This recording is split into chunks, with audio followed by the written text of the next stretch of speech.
My name is Ariana Wolf. I'm 34 years old, 9 months pregnant, and living in a house that feels more like a glass cage than a home. People say pregnancy is a beautiful journey, but for me, it's been a lonely, exhausting marathon. One I've been running alone while my husband, Logan, keeps vanishing behind the smoke screen of weekend visits to his parents. On paper, we're the dream couple. Logan's a sharp corporate attorney, always polished and eloquent. I'm a communications manager for a tech firm based in Seattle. We have a lovely craftsman-style home in a quiet neighborhood, a dog named Rufus, and a nursery ready with yellow walls and hand-sewn curtains. From the outside, it looks perfect. Picture perfect.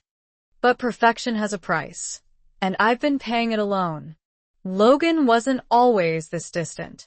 There was a time when he'd rub my feet without being asked, whisper sweet things into my ear, make me feel seen. But ever since I told him I was pregnant, something we had talked about, something we both wanted, he's been gone. Not physically, necessarily, but emotionally. Cold. Dismissive. Like the baby is my project, not ours. He disappears to his parents' place nearly every weekend now, claiming Mom needs help around the house, or Dad has some tax stuff to go over. But deep down, I know it's not about them. It's about escaping. Escaping me.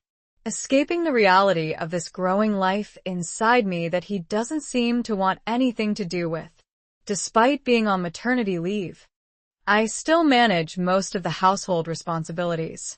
I wake up early, cook breakfast, see him off to work. I clean, do laundry, and do the grocery shopping, which, at this stage, is no small feat. Just last week, I nearly passed out carrying a 10-pound bag of dog food across the parking lot. I shouldn't even be lifting heavy things anymore, but Logan never offers to help. Pregnancy isn't a disability, Ariana. He snapped once when I asked him to pick up a pack of bottled water on his way home. You need to stay active for your health. So, I stay active. I cook. I clean. I make sure the fridge is stocked. And at night, after I've finished it all, I sit on the back porch with a cup of tea, documenting my days in a private blog. I take photos of little things, the sky, the flowers, the meals I make. It's the only place I feel like myself anymore. Last Thursday was supposed to be a quiet evening. I was sautéing garlic and onions, the scent filling the kitchen, trying a new chicken marsala recipe I found online. Logan walked in without a word, dropped his briefcase on the couch, and tossed his coat over the armrest. I bit my tongue and quietly hung his coat up where it belonged. Hey, I said, offering a small smile. Dinner's almost ready. I'm taking a shower, he mumbled, disappearing upstairs. When he came back down in pajamas, I handed him a glass of sparkling water. He frowned. Where's the beer? My heart sank. I forgot to get it today. I'll grab some tomorrow. You forgot. His tone sharpened. Seriously? Just go to the convenience store now. You know I've had a long day. I stared at him in disbelief. Logan, I'm 9 months pregnant. If you want beer that badly, maybe you should go get it. His eyes narrowed. You forgot. You fix it. Pregnancy doesn't make you a queen, Ariana. My mom walked 5 miles a day when she was pregnant with me. Of course. My mother did it defense. I wanted to scream. Instead, I swallowed my pride, put on a jacket, and went out into the cold night. Outside the small corner store, I bumped into my neighbor, Camila Monroe. She had always struck me as elegant and warm, someone who carried herself with quiet confidence. Ariana, out for a snack run? She asked brightly. Beer run, I said with a half laugh. For Logan, he was insistent. Camila's smile faltered. He couldn't come himself? I shrugged, feeling a little exposed. It's just easier not to argue sometimes. She didn't press, but her eyes softened. You shouldn't have to do everything alone. We walked back toward the neighborhood together, chatting about nothing and everything. At the intersection near our street, she turned left while I went right. If you ever need anything, she called after me, don't hesitate. By the time I got home, Logan was stretched out on the couch watching a basketball game. The kitchen was still a mess from dinner prep. What took you so long? He barked. Give me the damn beer. I handed it to him without a word, then quietly began clearing plates. That night, I cried in the shower because I knew in my bones that something was breaking. Not just my spirit, not just our marriage, but the illusion I had clung to for too long. The next morning felt colder than usual, not just outside, but in the air between us. Logan came down the stairs buttoning his shirt, looking at his reflection in the hallway mirror. I sat at the kitchen island, sipping tea, my eyes swollen from the night before. You're making that face already? So early in the morning, he scoffed, grabbing a banana without so much as a glance at me. Don't take your mood out on me. I'm not, I said softly. He turned, backpack slung over one shoulder. Then fix your attitude. I have meetings all day. Try to be a little appreciative for once. You know the importance of gratitude, right? Gratitude? For what? For being left to fend for myself? For being screamed at because I forgot to buy beer? But I didn't say any of that. I just stared at the mug in my hand. I had learned that pushing back only prolonged the fight and left me feeling even smaller. So I did what I always did. I let him walk out the door, watched his car pull away, and breathed in the silence like it was oxygen. That afternoon, I went through the motions, laundry, grocery shopping, meal planning. But a voice inside me had begun to whisper louder. This isn't love. This is survival. Logan had texted earlier to say he wouldn't be home for dinner, some last-minute firm happy hour. So, I decided to make something small for myself. A simple soup, garlic toast, something warm to fill the emptiness. Just as I sat down with my tray and a blanket over my legs, I heard the garage door open. My heart sank. Seconds later, Logan walked in like nothing had happened. He smelled like whiskey and cologne. You're home early, I said, masking the disappointment. He tossed his keys in the bowl by the door. Yeah. The event was canceled. I'm starving. You have anything? I hesitated. I only cooked for myself tonight. You said. His face twisted. You didn't think I might come home hungry? You told me not to make you dinner, I said, voice tight. You said. I said I might not come home. You didn't think to be prepared just in case? This is unbelievable. He walked over to the stove, lifted the lid on the pot, and frowned at the modest contents. What do you call this? He said, disgusted. You call this a meal? What am I working for if you're wasting money and cooking like we live in a college dorm? My cheeks burned. I did the best I could. I thought you weren't coming. Maybe you should take some lessons from my mother. At least she knows how to take care of people. There it was. The inevitable comparison. Every failure, every shortcoming, every disagreement, it all circled back to her. I couldn't count how many times he'd said her name as a weapon. His mother, the gold standard of womanhood. The saint who made soufflés while 8 months pregnant. I'm not your mother, I whispered. Well, that's obvious, he said coldly. I can't eat this. Go get something. I stood there, staring at him, my stomach heavy with a child we had once dreamed of having together. It's late. I've already taken a bath. I'm exhausted, Logan. He scoffed. Forget it. You're useless. First, you forget the beer. Now you can't cook. What's next? He grabbed his coat and keys. I'm going to my parents' place. I need real food and some peace. And just like that, he was gone again. I stood alone in our kitchen, the soup growing cold behind me, and for the first time in weeks, I didn't cry. I didn't scream. I didn't chase after him. I just stood there. Something inside me had shifted. The next morning, I woke up to the shrill ring of my phone. It was his mother. How dare you not feed my son a proper meal?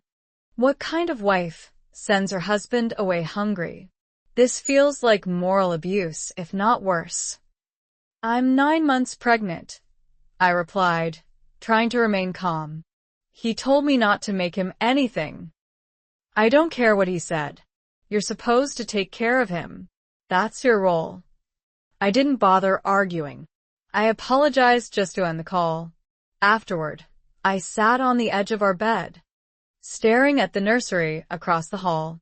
The mobile above the crib spun slowly from the breeze coming through the window. I used to dream about this room. I used to stand there smiling, hand on my belly, imagining laughter and lullabies. Now, all I could feel was dread. That evening, I decided to put together a dinner that would meet every unreasonable expectation. I went out and bought everything he liked. His favorite beer, imported cheese, a ribeye cut thick and marbled. I spent 3 hours cooking, plating, arranging candles, hoping, praying that maybe, just maybe, he'd say something kind. But as the minutes turned into hours, the candles melted low, and my phone remained silent. No texts. No calls. Nothing. The meal sat untouched on the table. And I sat across from it in silence, stomach tightening, not just from the baby, but from the quiet scream building inside me. I had given him everything, and still it was never enough. The morning air was crisp when I opened the front door to grab the mail.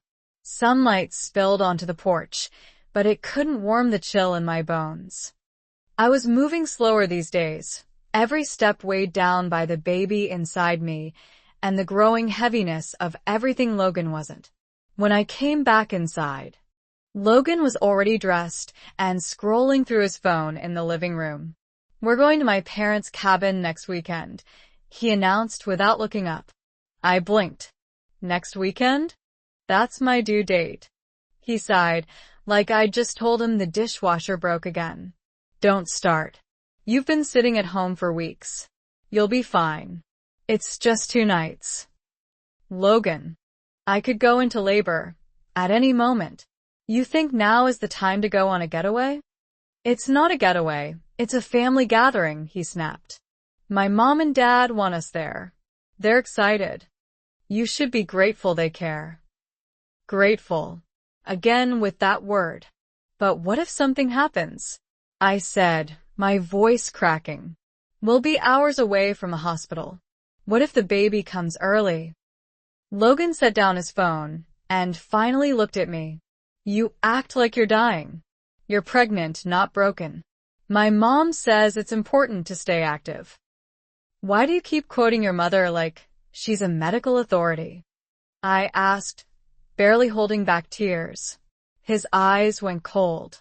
Don't talk about my mother that way. I wanted to scream, to shake him, to beg him to listen. But I knew it wouldn't matter. It's decided, he said. Start packing. The days that followed felt like an anxiety spiral.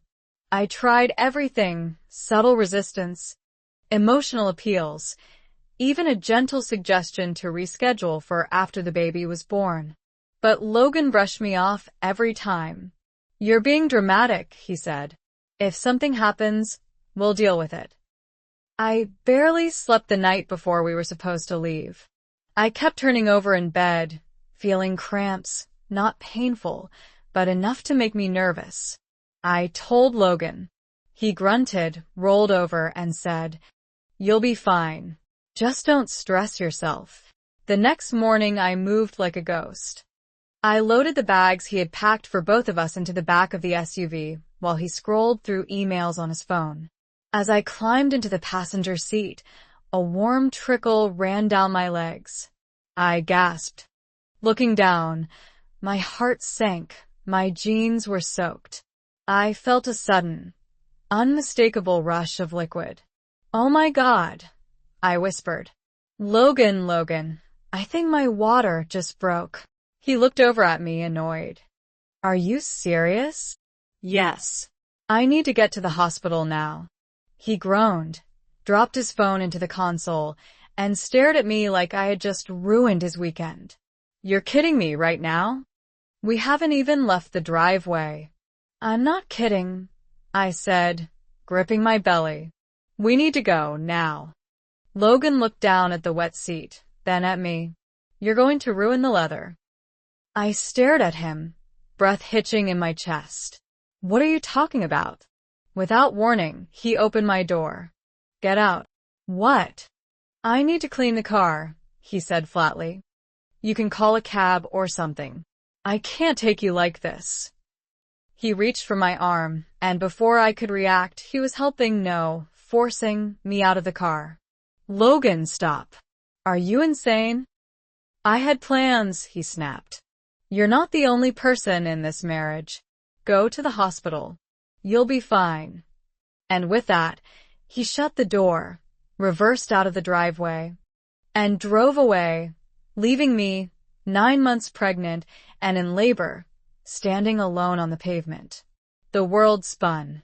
I reached for my phone with trembling hands and dialed 911. But before I could press call, I heard someone call out my name. "Ariana?" It was Camila, my neighbor. Her eyes widened when she saw me hunched over, holding my belly, my pants soaked. "Oh my God. Are you in labor?"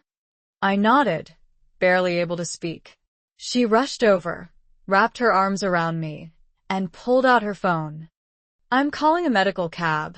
There's a private service nearby that's faster than an ambulance. Just hang in there, okay?" The pain began to spike, like waves crashing against my spine. Camila guided me to sit gently on her porch steps as we waited. She wrapped a blanket around me, held my hand, and whispered reassurances. I couldn't stop shaking. "You're going to be okay," she said softly. "I'm right here. He doesn't deserve to be anywhere near you right now." When the car arrived, she rode with me. I don't remember much of the drive. Only the warmth of her hand in mine, the comforting tone of her voice as I cried into her shoulder. But I do remember this. As we pulled up to the hospital, the pain seizing my body like fire, I made a silent promise. He left me in labor, but I won't let him walk away from this unscathed. I don't remember everything from the delivery room. It's all a blur of pain, sweat, and gasping for air between contractions. But I remember the pressure, the screams I didn't even recognize as my own, and the moment the doctor said, "One more push, Ariana. You're almost there."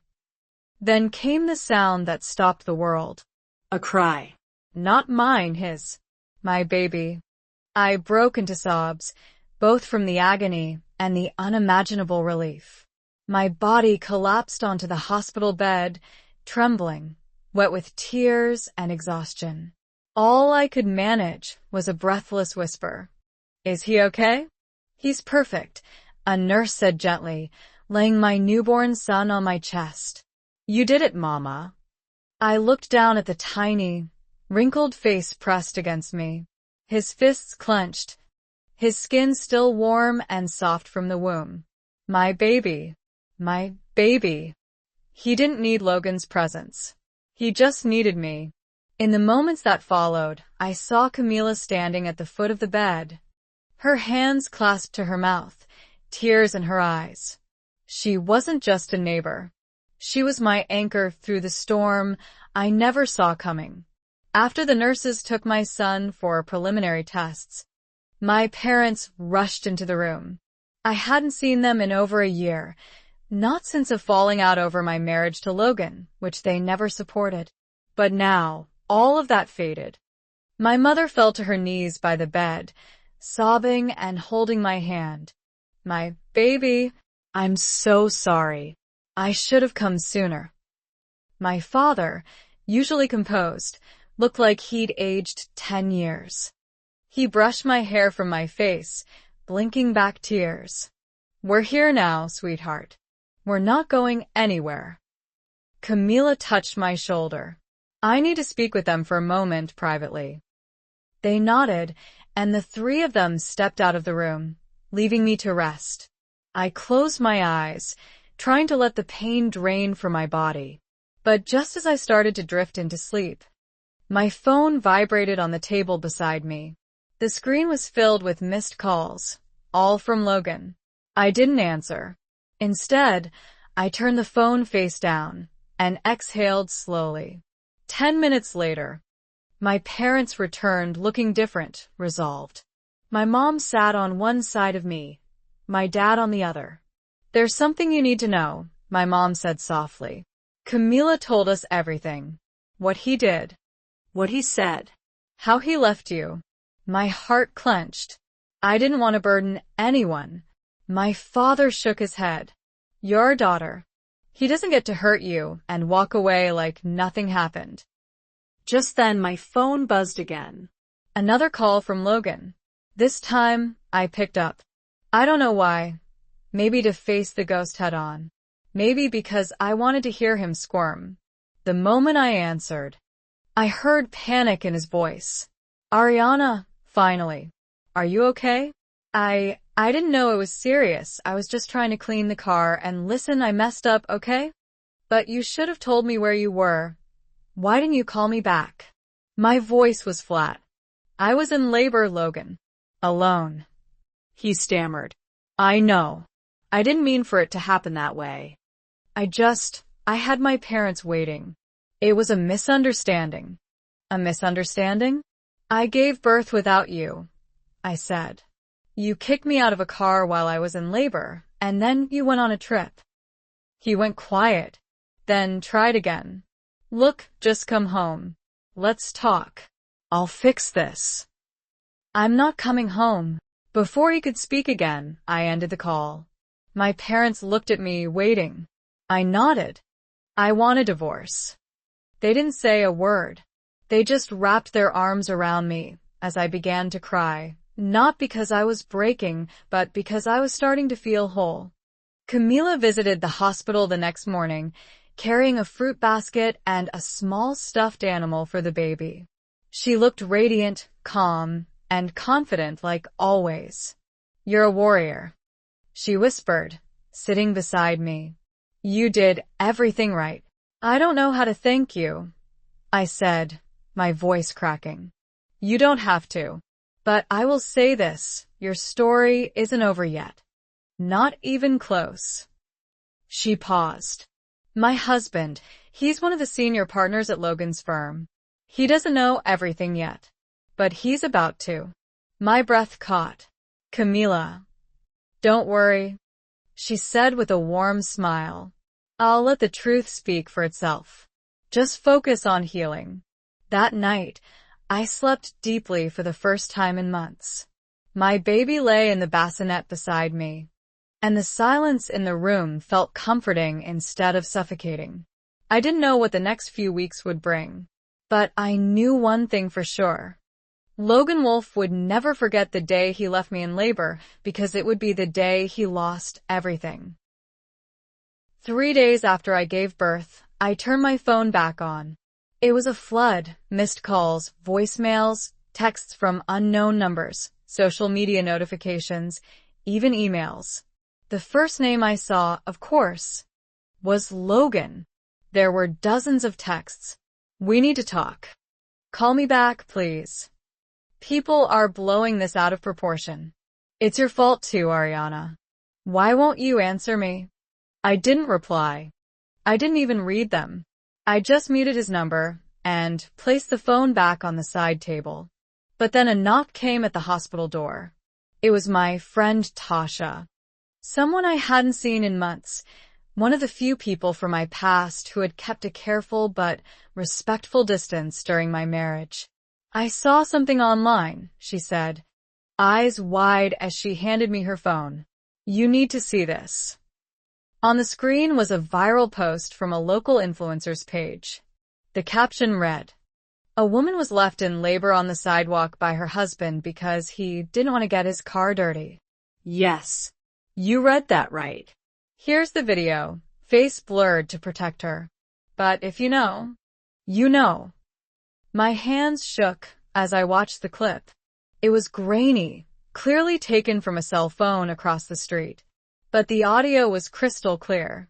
You could hear me shouting in pain, Logan yelling back, then slamming the door, driving off. I gasped. Someone had seen. Someone had recorded. And someone had cared enough to share it. "You didn't post this?" I asked. Tasha shook her head. No. But I did share it. So did half the internet. It had already been viewed over 2 million times. I scrolled through the comments, heart pounding. This is abuse. No excuses. He's a lawyer? Hope the firm sees this. Her strength. His disgrace. If you're reading this, Mama, we see you. We support you. Tears filled my eyes. Not from pain, but from something else I hadn't felt in a long time. Vindication. Later that day, Camila visited again, this time with a knowing look. "My husband saw the video," she said, "sitting beside my bed. He didn't recognize you, but I told him the truth." I held my breath. He's furious. Not just about what Logan did, but that it reflects on their firm. They're having a meeting first thing tomorrow. I exhaled slowly, letting the news settle. I didn't plan any of this. "I know," Camila said, touching my hand gently. "But sometimes, justice writes its own story. You just have to let it unfold." That night, Logan called again. And again. And again. I ignored every one of them. When I woke up the next morning, my mother was already scrolling through her tablet. "Oh, honey," she said, looking up. "It's everywhere now. Logan's firm is trending. Not in a good way." Apparently, a local news site picked up the video. Then a national parenting blog. Then several true crime and legal commentary channels. Everyone was dissecting it. The headlines were brutal. Seattle lawyer abandons pregnant wife during labor over car seats. Viral video sparks outrage against prominent legal family. Pregnancy shouldn't be punishable. A modern tale of domestic disregard. Worse for Logan, someone had leaked his name. And his firm. They issued a formal statement distancing themselves from the personal conduct of one associate pending internal review. Translation: he was screwed. Meanwhile, my hospital room had turned into a sanctuary. Nurses checked on me with kindness in their voices. Strangers dropped off notes and flowers. Ariana Wolf, formerly invisible, had become a quiet symbol of strength. Logan's mother called that evening. I recognized the number and passed the phone to my dad without a word. I only heard his side of the conversation. No. "She doesn't want to speak to you." No. "We're not entertaining family dinners or apologies. She's focusing on recovery, and your son? Your son will grow up knowing the truth." Then calmly, "Don't call this number again." He hung up. My dad looked at me. "We've got you now, and we're not letting go." That night, I held my baby boy against my chest, rocking him slowly in the quiet dark. Outside the window, Seattle's lights shimmered beneath the moon. And for the first time in a long while, I didn't feel alone. Logan could call. He could beg. He could drown in damage control. But the one thing he could no longer do was control me. I had started as a wife desperate to save her marriage. Now I was something else entirely. The morning after I was discharged, my parents helped me settle into my old bedroom, which they had transformed into a cozy, peaceful nursery. The walls were newly painted in sage green. The crib stood under a window overlooking the backyard, and next to it, my childhood rocking chair, gently creaking as I fed my son. It felt strange to be back home, but it also felt safe. Logan hadn't stopped calling. Every day, multiple times a day, he filled my inbox with messages that swung wildly between pleading and blaming. I messed up, but we can fix this. You're ruining my life by staying silent. Come home. You're not thinking clearly. Fine. If this goes public, it's on you. I never answered. Not once. Instead, I called Camila. Do you still think your husband's firm will actually fire him? I asked. Camila paused on the line. Let's just say, Logan won't be walking back into that office again. Not now. Not ever. I hung up with a strange feeling rising in my chest. Not revenge. Not satisfaction. Clarity. And with that came the next step, divorce. My father put me in touch with a lawyer, an old college friend of his named Jason Teller. He had the voice of someone who didn't blink easily and a manner that made me feel like I could finally exhale. We met at his office a few days later. I want everything documented, I said. Every message, every voicemail, every video clip. I want to do this clean. Jason nodded. Then we go through proper legal channels. But Ariana, I have to ask, is Logan likely to fight this? I smiled for the first time in days. He'll pretend he doesn't care until he realizes I'm serious. Then he'll panic. Then he'll beg. Then he'll threaten. Jason leaned back. So we'll be ready for all three. 2 days later, Logan got a call, not from me, but from my lawyer. The moment Jason introduced himself, Logan snapped. This is a family matter. Why are you involved? Jason's voice stayed perfectly calm. Because Ariana asked me to be. And from this point forward, all communication will go through me. Logan laughed. Oh, please. What is this? Some kind of intimidation tactic. Jason responded without missing a beat. No. It's protection. And it's long overdue. Later that night, Logan sent me a long, self-pitying email. You really brought in a lawyer?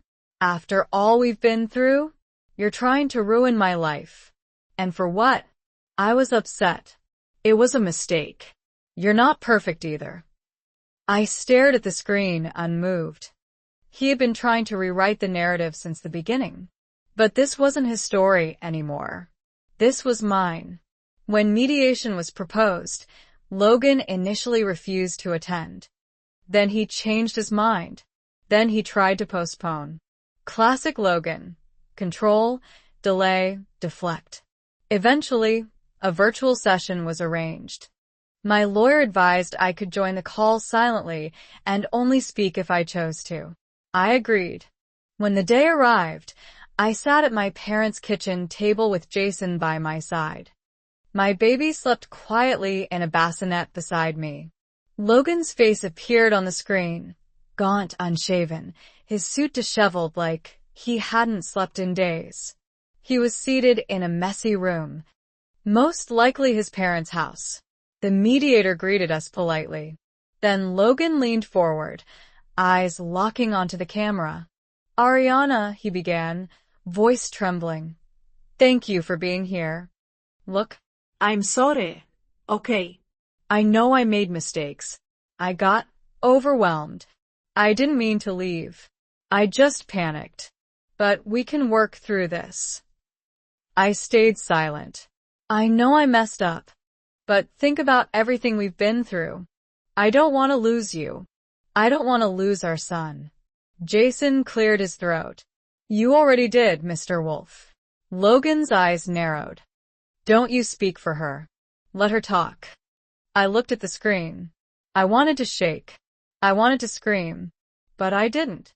Instead, I leaned forward and said, this conversation is being recorded. And your threats, your abandonment, your attempts to gaslight me, they're all documented. He went pale. Wait, you're recording this? You bet I am, I replied coldly. For legal records. Just like your texts, your voicemails, and the video that went viral. Logan sputtered. That video was taken out of context. You're manipulating everyone. No, I said simply. You're just being seen clearly, maybe for the first time. He gripped his head in his hands. I can't believe you're doing this. You're my wife. Not anymore, I said. You left me in labor, Logan. And now I'm leaving you for good. I ended the call. Jason looked at me and said quietly, that went well. Later that night, I sat in the nursery holding my son. Outside, the wind brushed through the trees, and inside, all I felt was peace. There would be more to deal with. Papers to file. Assets to split.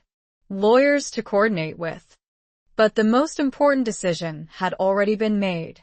Logan Wolf would never again have power over me. Not legally, not emotionally, not ever.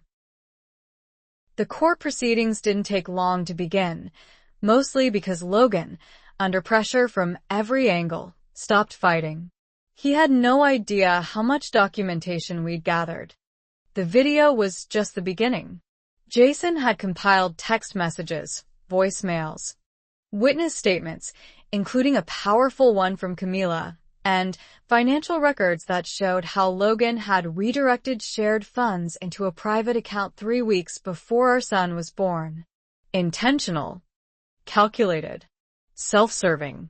Logan tried to downplay it all. During the first court hearing, he appeared wearing his usual polished suit, hair styled, posture rigid.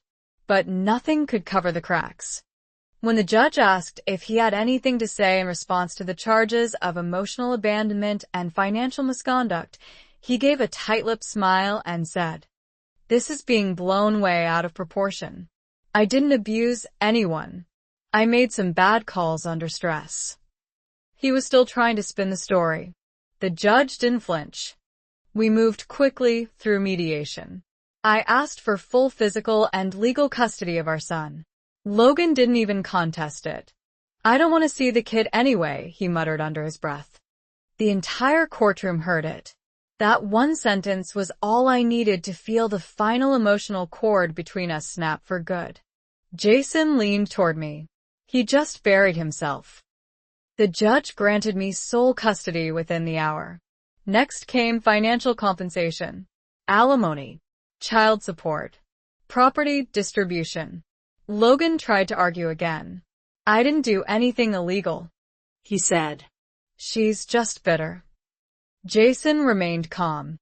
"You abandoned your wife during active labor and refused to offer transport or medical assistance. We have it on video. You forfeited your rights the moment you closed that car door and drove away." Logan fell silent. The judge ruled in my favor across the board. Full custody. A Logan to pay monthly child support. I retain the house and joint savings. He was ordered to contribute to my postpartum medical care. That night, I received a message from Camila. "He got the official letter from the firm today. Terminated immediately.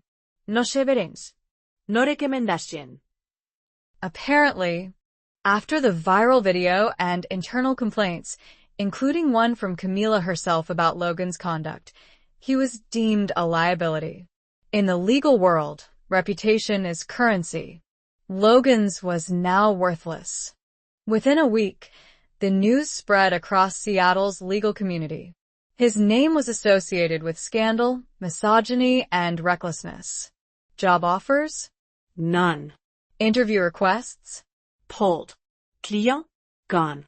I heard he moved back in with his parents, sleeping in the same bedroom he had as a teenager, surrounded by trophies from a life that no longer existed. Meanwhile, I was building something new. I launched a small communications consulting firm from my parents' garage-turned-office. The story that had nearly destroyed me gave me unexpected visibility. Small businesses reached out for PR help. Female entrepreneurs invited me to speak on podcasts about strength, resilience, and the line between silence and self-respect. I didn't share every detail publicly, but I shared enough to give women like me a voice. Camila visited often. Her son played with mine. Our families became close. My father and hers bonded over grilling. My mom and Camila exchanged recipes. It felt like a new kind of family, chosen, not inherited. One sunny afternoon, Camila brought a man to one of our backyard barbecues. "This is my brother, Jordan," she said with a small smile. "He just moved back to Seattle. Journalist. Loves poetry. Doesn't yell." We laughed. Jordan had warm eyes, a quiet confidence, and a dimple that showed whenever he smiled at my son. It wasn't a love story. Not yet.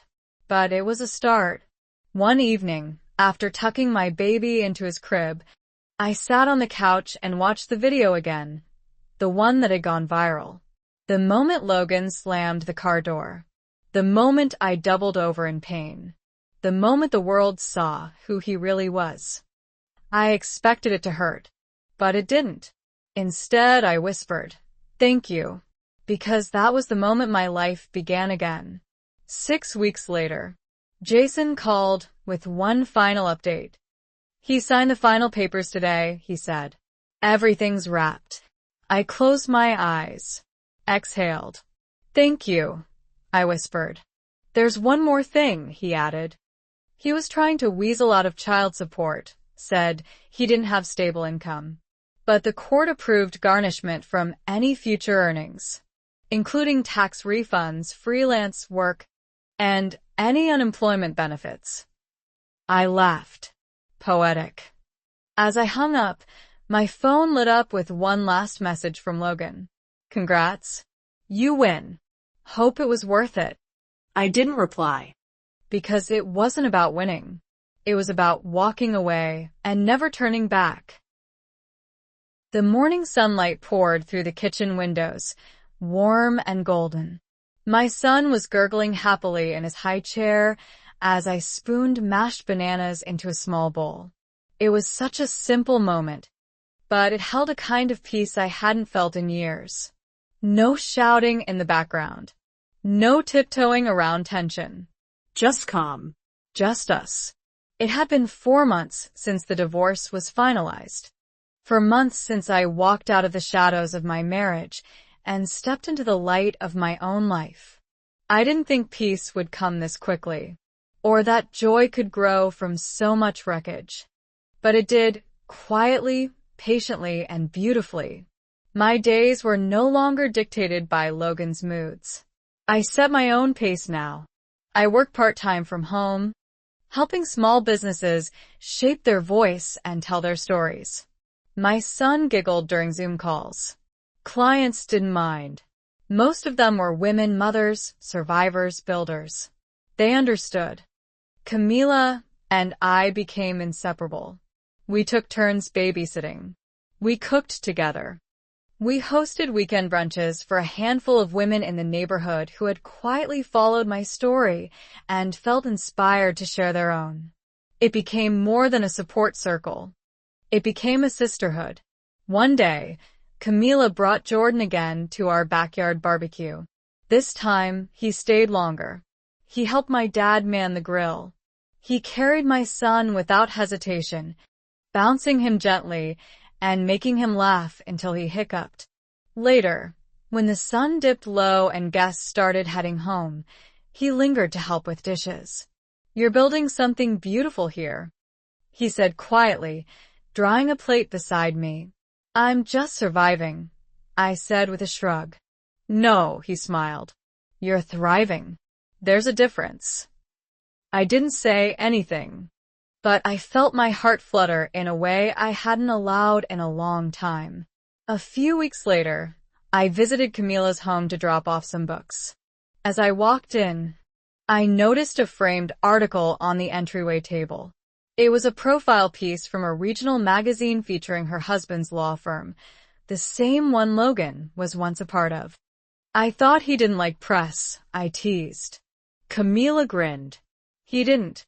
But after what happened with Logan, he wanted to make it clear where the firm stands on ethics.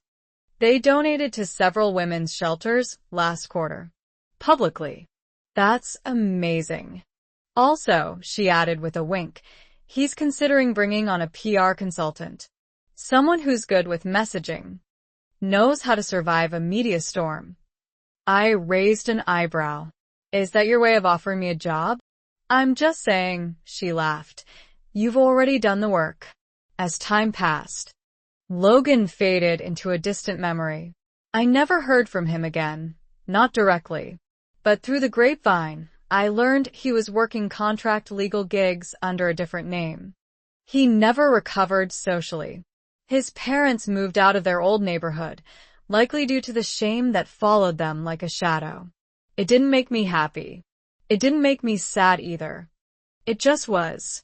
Justice had already been served, and I had no interest in holding on to anger. I was too busy holding my son.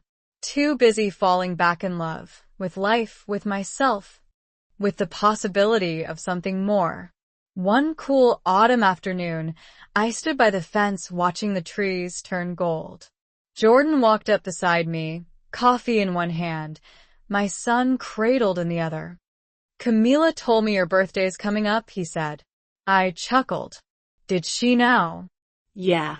She suggested I take you somewhere. Maybe somewhere with really bad service. So you can complain the whole time, and I can be charming and distract you. I grinned. Sounds like a terrible date. Then let's make it worse. I'll bring you flowers and pretend to listen when you talk about baby food brands. You'll pretend to listen? He gave a boyish shrug. Fake it till I make it.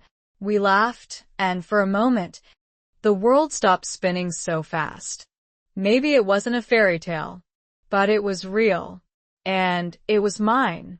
That night, as I tucked my baby into bed, I kissed his forehead and whispered, "You're the reason I found my way back."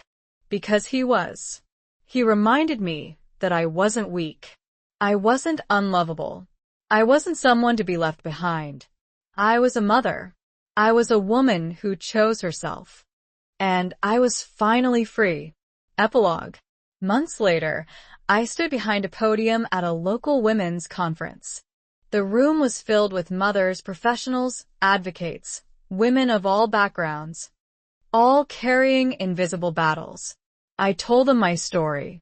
Not the gossip version. Not the viral version. But the truth. I told them what it felt like to be left behind. And how I came back stronger. The applause was warm. But it wasn't for me. It was for every woman in the room who had once felt small and chose to stand anyway. After the talk, a woman approached me, tears in her eyes. I watched your video, she said. I was in an abusive marriage. Your story gave me the courage to leave. I hugged her tight, because I knew exactly what that meant. I had turned my pain into power, my story into strength, and my ending into a beginning.